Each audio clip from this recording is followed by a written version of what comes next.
Love it when I get so high and drop that thing so low. Make you sit right here.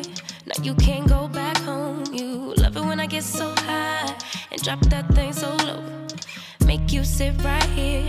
Now you can't go back home. You love it when I get so high and drop that thing so low. Make you sit right here. Now you can't go back home. You love it when I get so high and drop that thing so low. Make you sit right here. Now you can't go back home. I'm drank up and I'm banked up and I'm faded. You bend it down and you poke it up and you elevate it. I'm drank up and I'm banked up and I'm faded. You bend it down and you poke it up and you elevate it, you elevate it. I came over, I ain't sober, I'm still drunk, that's hangover. Might run it back when this page over. You the best thing I done slaved over. Gon' arch your back and been way over. It's overdue for that understressing. Over him, now you underdressing. Call me up and I come finessing. Like, ooh, we shot it, what it do, what it don't. Baby, you a queen, you can move how you want. You was rocking with me when I couldn't stay afloat. They ain't never saying nothing wavy to a boat. Like, eyes up, look at me, now I'm the captain. Brought the camera, time for action. Split the legs just like a fraction. Tuck the napkin, time for snacking. You a mother meal. Tell me that it's mine, baby, tell me that it's real. Hit it to the max, well, tell me how it feel. It's gonna be a minute, cause I'm in it for the thrill. Make her feel like heaven, she gon' put me in the wheel. And willingly, I wanna do anything she wanna do. I ain't even wanna boo, but this is what the karma do. It's hard to be apart from you, cause ooh, I love it when I get so high and drop that thing so low. Make you sit right here. Now you can't go back home. You love it when I get so high and drop that thing so low. Make you sit right here. Now you can't go back home. I'm drank up and I'm danked up and I'm faded. You bend it down and you poke it up and you elevate it. I'm drank up and I'm danked up and I'm faded. You bend it down and you poke it up and you elevate it, you elevate it, you.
untied, twisted around your finger like a piece of string. I'm winded, chasing after your ghost is real exhausting. I'm in love, but I don't think it's what I thought it was supposed to be. Love story, no guts and no glory. How did I get so dizzy thinking of you? I don't usually get like this. It's something about you I miss. Could it be we never had that kiss? Well, I don't usually get like this. Get like this. Get like this.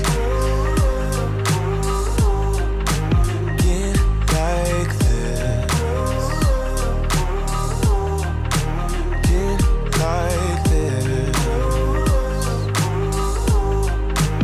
Get like this. Get like this. Reminded of how I met you, tried to catch you falling. Instead I fell off myself and I just can't stop falling. These wings are gonna flap for me if I keep waiting. Keep waiting, keep waiting, keep waiting, keep waiting. How did I get so dizzy thinking of you? I don't usually get like this. I don't get like it's something about you I miss.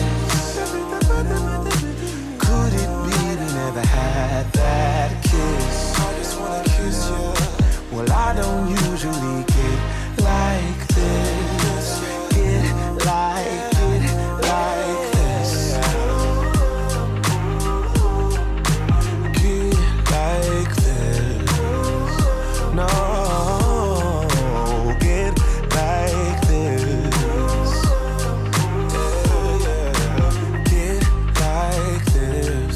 Yeah. Get like it, like it, like this. She loves me not. This bouquet is all I got.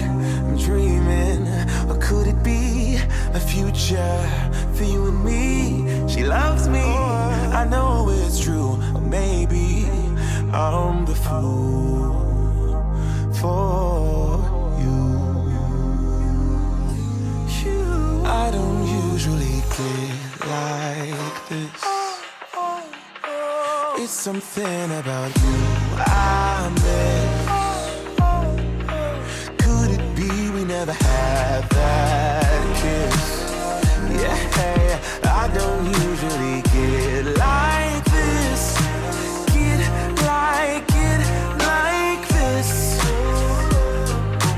Oh, get like this. No, get like this. Yeah, get like this.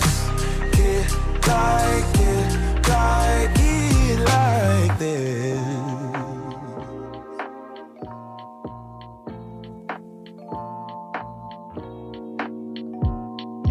Feel like falling deeper. Cold nights 난 너무 싫어. 기다리기에는 너무 길어. 줬던 내 사랑이 식어. 기대만 하는 것도 난 힘들어. No, I can't, just can't. 가져 내 맘을, 놔줘 내 가슴을 다 바쳐 사랑하기엔 내 자신이 너무 걱정돼. 바보 같은 생각이야. 알아 멍청해. 상상만으로도 좋은 상상만으로도 힘든 이중적인 면을 가지고 있어. 사랑이라는 걸. Oh yeah. Baby, can't you come with me? Can't you hold my hand and leave? 근데 있잖아, 너라면 다를까 생각이 들어.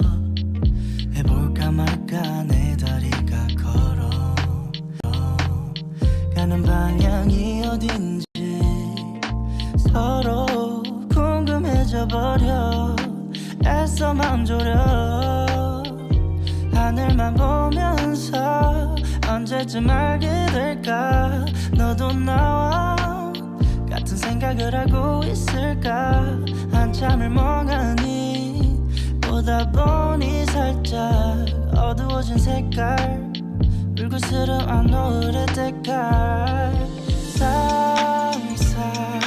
상상만으로도 좋은 상상만으로도 힘든 이중적인 You broke my heart a million times.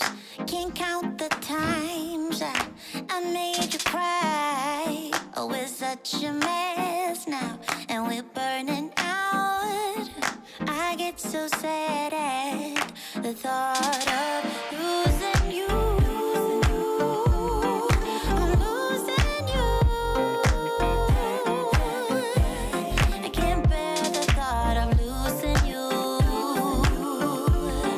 I'm losing you. You're still perfect as the day goes by. Even the worst ones hate. Mic check, they 1, 2. make me smile.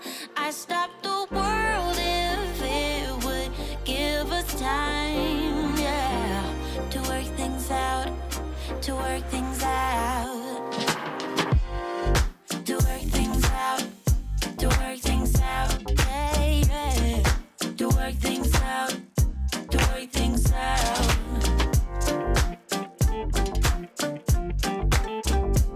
Oh, yeah, to work things out, to work things out. Can we be honest? You're my comfort zone. Whatever I say, don't let me go. I know you're angry, babe, and I am cold. I get so sad at the thought of losing you. I'm losing you. I can't bear the thought of losing you. I'm losing you. You're still perfect as the day goes by. Even the worst ones hate, they make me smile. Good to I see y'all. stop the world if it would give us time, yeah, to work things out, to work things out. To work things out, to work things out, yeah, yeah, to work things out, to work things out.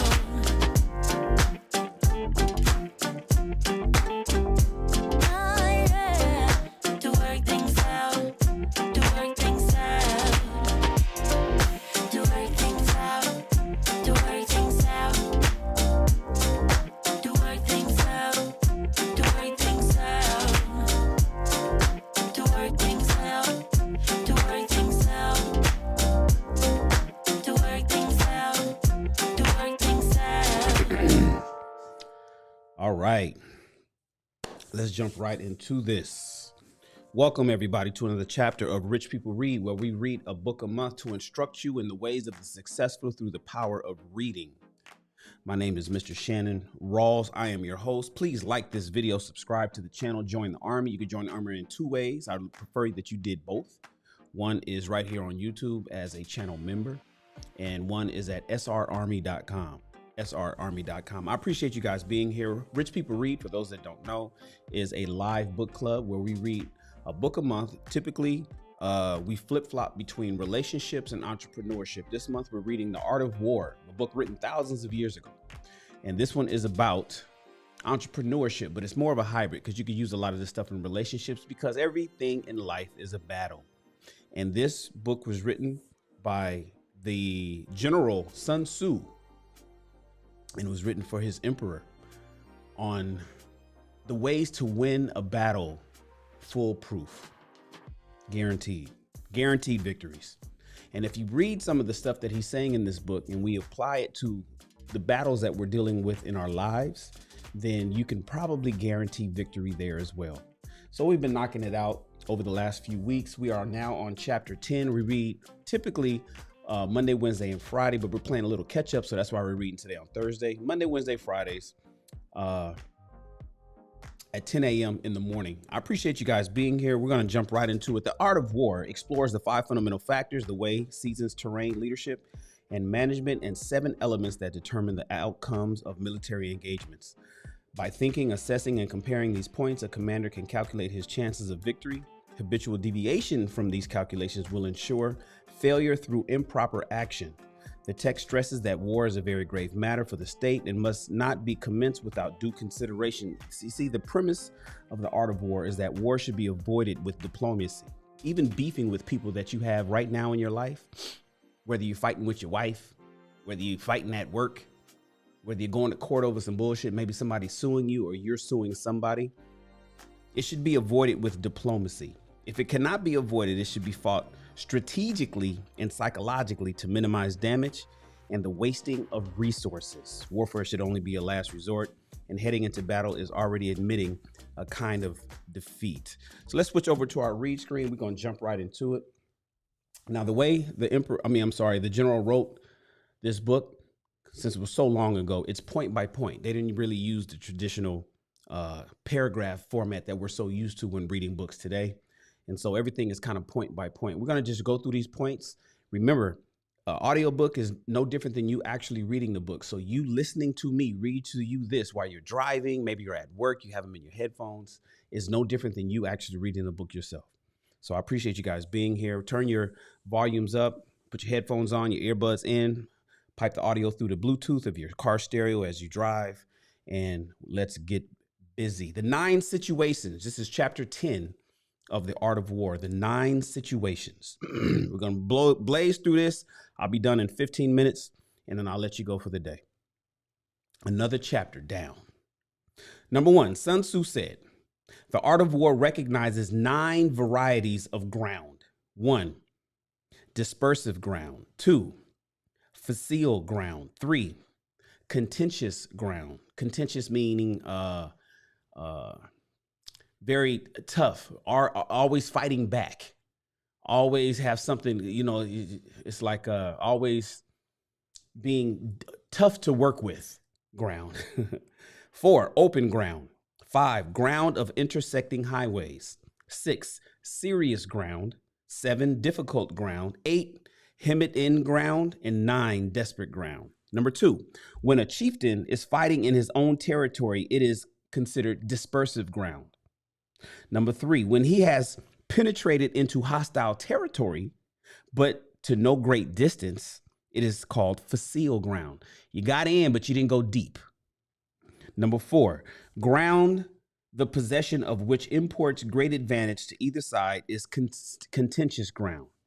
Number 5, ground on which each side has liberty of movement is considered open ground. Number 6, ground which forms the key to 3 contiguous states, so that he who occupies it first has most of the empire at his command, is a ground of intersecting highways.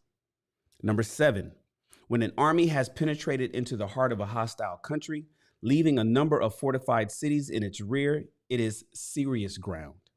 Number 8, mountain forests, rugged steeps, marshal, and fens, all country that is hard to traverse, this is difficult ground.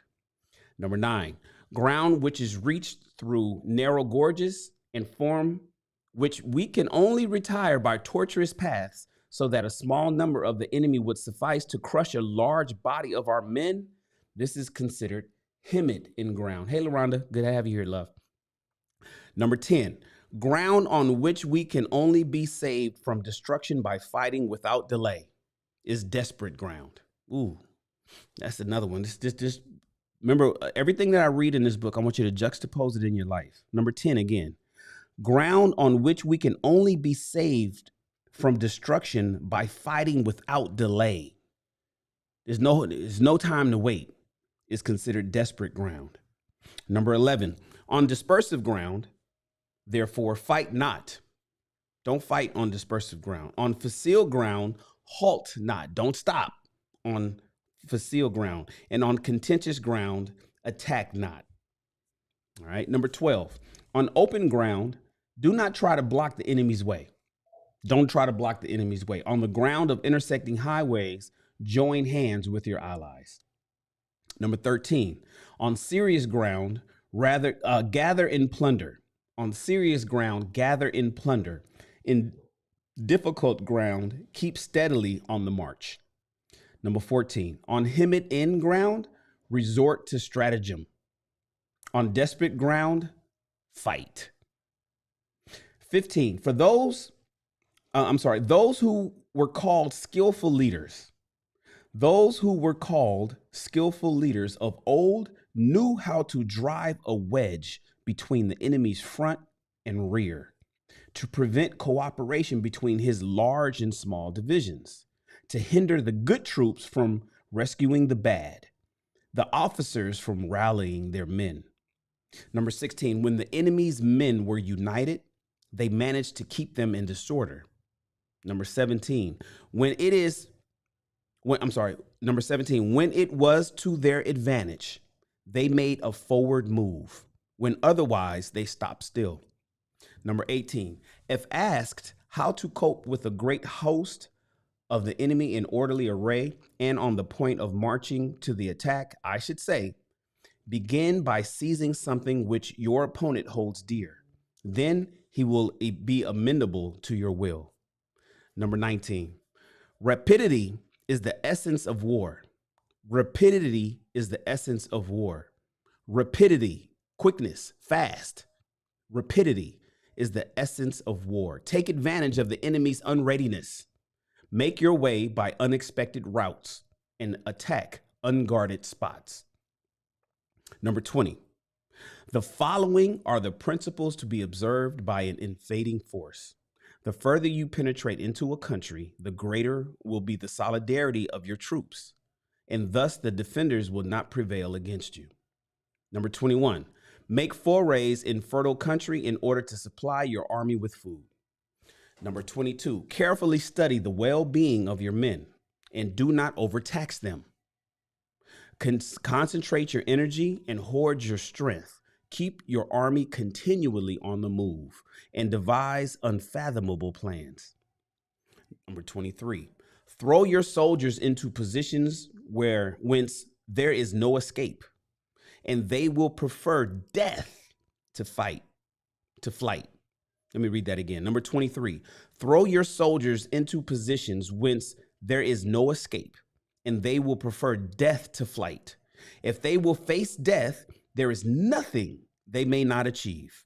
Officers and men alike will put forth their uttermost strength. Number 24, soldiers, when in desperate straits, lose the sense of fear. Soldiers, when in desperate straits, lose the sense of fear. If there is no place of refuge, they will stand firm. If they are in hostile country, they will show a stubborn front. If there is no help for it, they will fight hard. Number 25. Thus, without waiting to be marshaled, the soldiers will be constantly on the qui vive. Without waiting to be asked, they will do your will. Without restriction, they will be faithful. Without giving orders, they can be trusted. Number 26, prohibit the taking of omens and do away with superstitious doubts. Then, until death itself comes, no calamity need be feared. Number 27, if our soldiers are not overburdened with money, it is not because they have a distaste for riches. If their lives are not unduly long, it is not because they are disinclined to longevity. Number 28, on the day they are ordered out to battle, your soldiers may weep. Those sitting up, bedewing their garments, and those lying down, letting their tears run down their cheeks. But let them once be brought to bay, and they will display the courage of Chu or Kui. Number 29, the skillful tactician may be likened to the Shuai Zhan. Now, the Shuai Zhan is a snake that is found in the Chuung Mountains. Strike at its head and you will be attacked by its tail. Strike at its tail and you will be attacked by its head. Strike at its middle and you will be attacked by both head and tail. Number 30. Asked if an army can be made to intimidate Shuai Zhan, I should answer yes. For the men of Wu and the men of Yu are enemies. Yet if they are crossing a river in the same boat and are caught by a storm, they will come to each other's assistance, just as the left hand helps the right. Even though they're enemies, if they're caught by a bigger force that can kill them all, they're going to come together. Number 31. Hence, it is, real quick, on number 30, that reminds me of Bloods and Crips versus white supremacy. That reminds me of the inner cities where you got gangs that are feuding against each other, and then they come together because there's a bigger enemy that threatens both of them. Number 30. Think about that, you guys. Number 31. Hence, it is not enough to put one's trust in the tethering of horses and the burring of chariot wheels in the ground. What up, Alvin? Good to see you, bro. Number 32, the principle on which to manage an army is set up one standard of courage which all must reach. Number 33, how to make the best of both strong and weak. That is a question involving the proper use of ground. Number 34, thus the skillful general conducts his army just as though he were leading a single man, willy-nilly by the hand. Number 35, it is the business of a general to be quiet and thus ensure secrecy, upright and just, and thus maintain order. Number 36, he must be able to mystify his officers and men by false reports and appearances, and thus keep them in total ignorance. Number 37, by altering his arrangements and changing his plans, he keeps the enemy without definite knowledge. By shifting his camp and taking circuitous routes, he prevents the enemy from anticipating his purpose. Number 38. At the critical moment, the leader of an army acts like one who has climbed up a height and then kicks away the ladder behind him. He carries his men deep into hostile territory before he shows his hand. Number 39. He burns his boats and breaks his cooking pots. Like a shepherd driving a flock of sheep, he drives his men this way and that, and nothing knows whither he is going. Number 40. What up? Oh, my story of Kismayo. Yeah. When did I tell that story? Okay. I'll be talking about so much stuff in my history in my past. All right. Yeah, man. It is crazy though, Alvin. Let me continue. Number 40. To muster his host and bring it into danger, this may be termed the business of the general. Number 41, the different measures suited to the 9 varieties of ground, the expediency of aggressive or defensive tactics, and the fundamental laws of human nature, these are the things that most certainly must be studied. 42, when invading hostile territory, the general principle is that penetrating deeply brings cohesion. Penetrating but a short way means dispersion. Number 43, when you leave your own country behind and take your army across neighborhood territory, you find yourself on critical ground. When there are means of communication on all 4 sides, the ground is one of intersecting highways. Number 44, when you penetrate deeply into a country, it is serious ground. When you penetrate but a little way, it is facile ground. Number 45, when you have the enemy strongholds on your rear and narrow passes in front, it is hemmed in ground. When there is no place of refuge at all, it is desperate ground. 46, therefore, on dispersive ground, I would inspire my men with unity of purpose.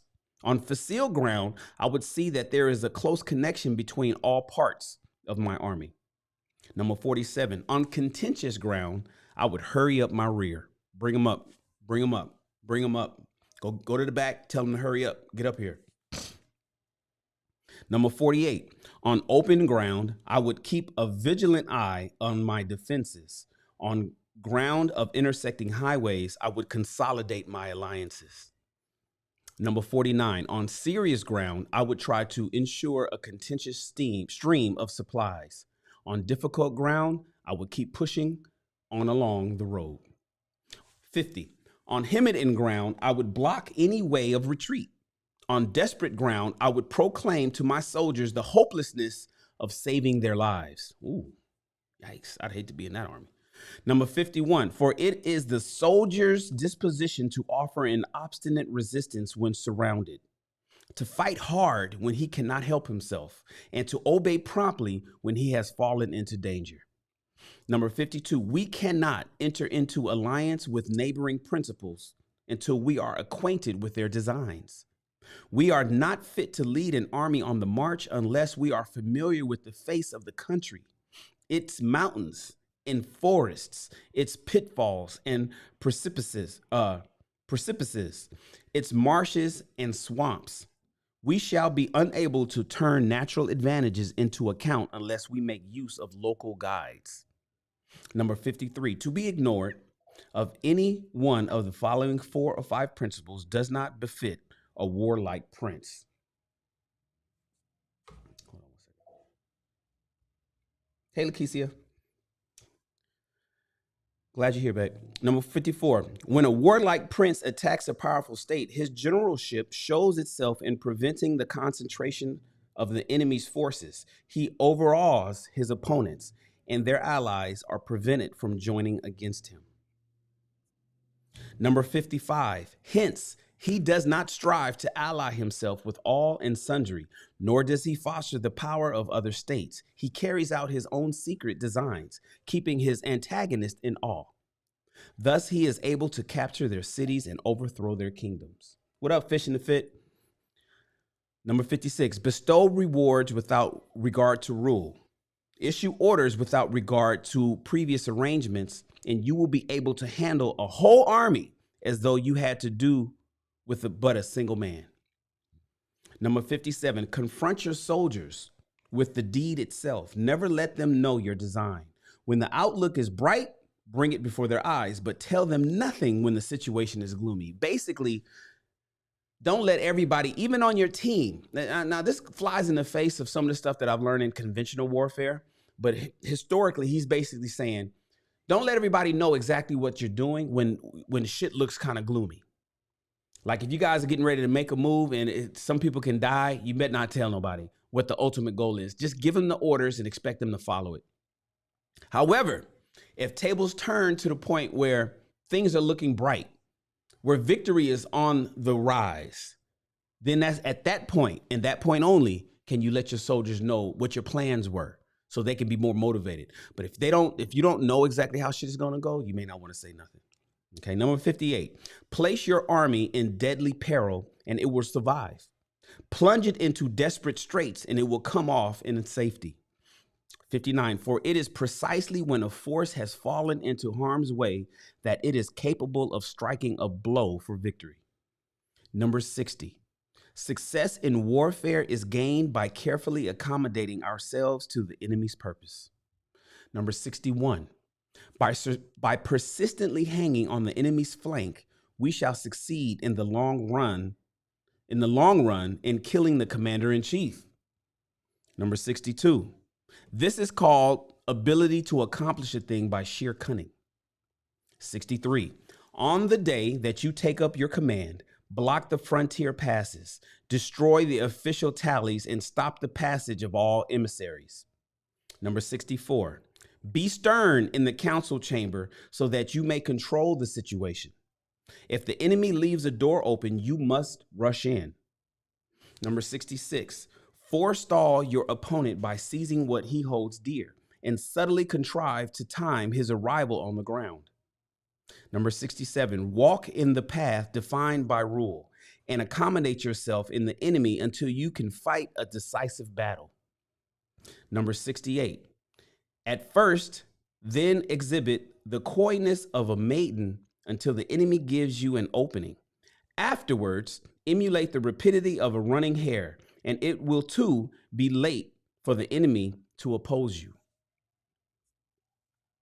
Bam! And my friends, that is the end of our reading for today. I appreciate you guys being here. Thank you so much. That was the longest chapter we've had, 60 points from the commander. 60 points from the commander. I appreciate you guys for being here. Please subscribe to the channel. Please like this video and join the army.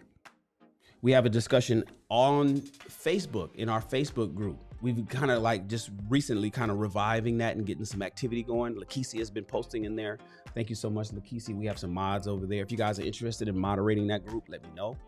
I'd be happy to add you into the group as a member, because you in order to get into the group, you have to subscribe to this channel. Once you get in the group, if you want to become a moderator, just let me know, and then we can and I'll mod you up. The only thing is, the mods has to post content. The mods has to garner conversation in the group. So if you guys are interested, let me know. I've changed the URL. The URL, in fact, let me put that over here on this. The URL is now boot camp. Let me say. The URL is bootcamp.shannonrawls.com. Bootcamp.shannonrawls.com. That's the URL. Cool. And we're done with that. So go to bootcamp.shannonrawls.com so you guys can join the discussion over at Facebook. I appreciate you guys. My name is Mr. Shannon Rawls. Thank you for reading along with us. Remember, reading is the way to expand your mind and your bank account. I don't know any people that are rich that don't read. Just, it is what it is. And if you don't read, you can expect that you'll be a basic average person for most of your life if you don't read. Just, it is what it, I don't know what else to tell you. Okay. Tune in next time to Rich People Read, and you, my friends, are dismissed.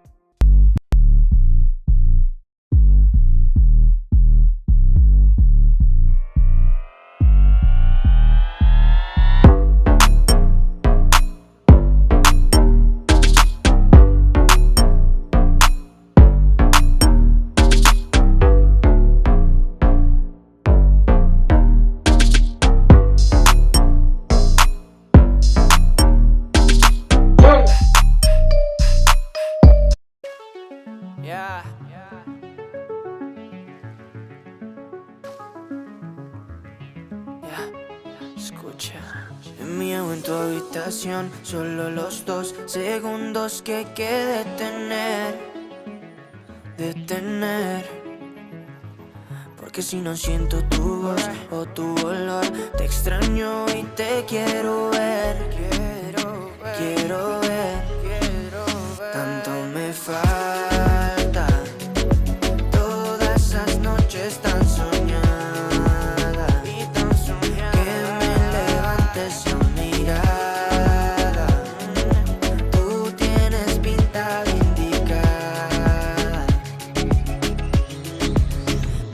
Haces falta, bebé.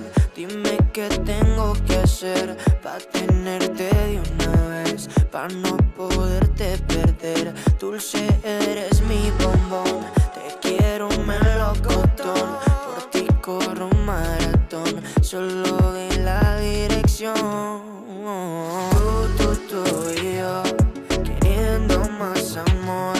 Pa' mí no es suficiente. Yo quiero tu calor.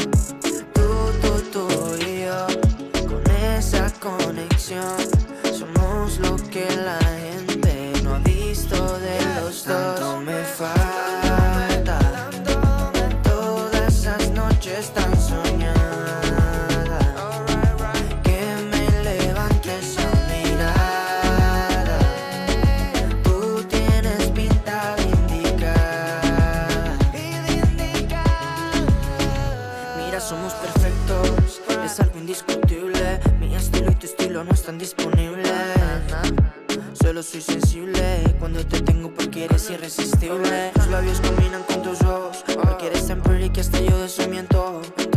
Chica, ya necesito mis anteojos. Quiero verte en noche hermosa de todos modos. Tú y yo, queriendo más amor. A mí no es suficiente, yo quiero tu calor. Tú y yo, con esa conexión. Somos lo que la gente no ha visto de los dos. Tanto me falta, todas esas noches tan soñadas, que me levantes a mirada. Tú tienes pinta indicada. Tanto me falta, todas esas noches tan soñadas, que me levantes a mirada. Tú tienes pinta indicada.